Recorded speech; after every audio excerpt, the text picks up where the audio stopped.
playing guitar for the better part of 60 years. I essentially learned to play by ear. So it made me spend a lot of time with vinyl records, lifting the needle up and letting it drop down and then trying to duplicate what I heard on the guitar. The love for endodontics really was developed at Iowa. There were several people that I admired that were teachers there that influenced me, and I found out that I was actually pretty good at being able to mimic, I won't say duplicate, but mimic what they were doing, at least clinically. It was very frustrating for me as a young guitarist to listen to a Les Paul record and go, how's he doing that?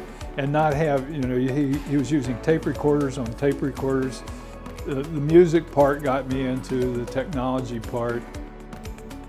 There have been several changes in clinical practice since I began in 1977. I really wish I were 40 years younger and starting all over again and have all of these new techniques and new instruments and new science to work with in treating patients. When I stopped practicing full-time, I had a database that was over 50,000 entries in 29 years. These organizations, the American Board of Endodontics, the Foundation for Endodontics, strengthen the American Association of Endodontics by fulfilling specific strategic plans that are outside the purview of the American Association of Endodontics. The American Board of Endodontics is totally looking at certification for Diplomate status.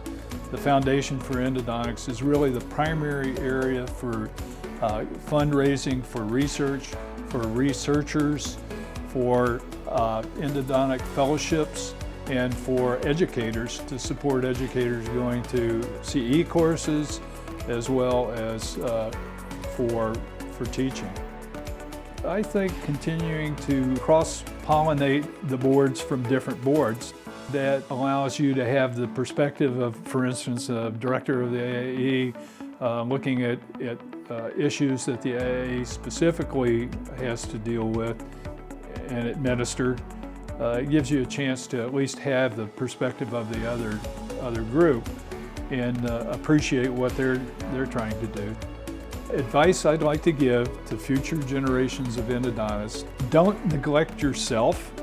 The practice of endodontics is actually very physically challenging, and so I would ask you to please give yourself some time to take care of your own physical well-being, because it's hard work. It may not look like it's hard work, but it's hard work.